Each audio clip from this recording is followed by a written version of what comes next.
দারুণ একটা খবর, নেপোয় মারে দই। নেপোয় মারে দই আপনাদের এবার দেখাই দুপুর 2টোয়। বলতে পারেন এটা আবার এক্সক্লুসিভ। ব্যাপারটা কি, নেপোকে কার দই নেপো মারলো, এবার তাহলে খবরটা আপনাদের দিয়ে দিই। এই যে 100 দিনের কাজ, 100 দিনের কাজ নিয়ে 4 বছরের টানা পড়েন দিন আনি দিন খাই মানুষগুলো হাভাতের মতো বসে থাকলো, বাবু টাকা দিন, বাবু টাকা দিন, টাকা মিলল না।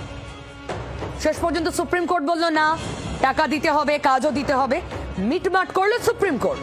কিন্তু রাজনীতি বলছে আরে না, আমার ক্রেডিট, আমি লড়েছি, আমি গলা ফাটিয়েছি। সব পক্ষ বলছে দুর্নীতি ছিল তাই টাকা দেওয়া হয়নি, আর এক পক্ষ বলছে আরে আমি লড়লাম বলেই তো এই সমাধান হলো। সমাধানটা করলো সুপ্রিম কোর্ট, দেশের সর্বোচ্চ আদালত। এবার বলি আসল খবরটা। এই যে যুযুধান দুপক্ষ, মূলত দুই ফুল। আপনি জানেন এই মামলাটা করেছিল কে? কিষাণ সভা। আপনি জানেন এই মামলায় আইনজীবী হিসাবে লিড কে করেছিলেন? বিকাশ রঞ্জন ভট্টাচার্য।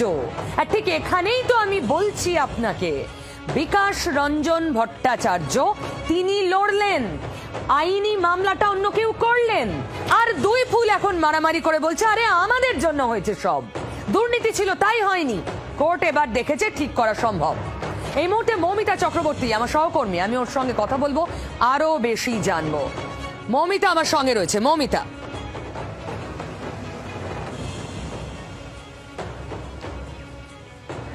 দেখো 2023 সালে এই মামলা করেন সারা ভারত কৃষক সভা এবং ক্ষেত মজদুর ইউনিয়ন। সারা ভারত কৃষক সভা এবং ক্ষেত মজদুর ইউনিয়ন এটা মূলত সিপিআইএম এর দুটি শ্রমিক সংগঠন, যারা সারা বছর বহু দিন যাবৎ কৃষকদের হয়ে এবং ক্ষেত খামারের যারা মজদুর 100 দিনের কাজ যারা করেন তাদের অর্গানাইজেশন।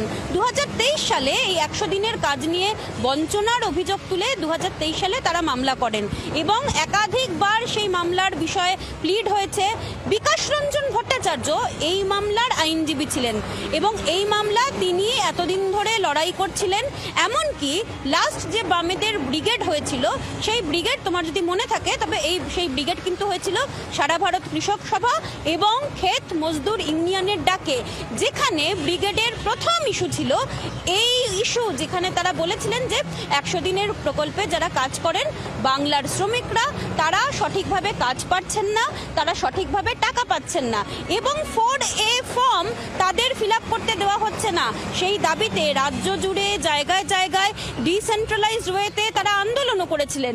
কিন্তু এখন সব হিসাবটাই কোথাও একটা গিয়ে ওলটপালট হয়ে যাচ্ছে।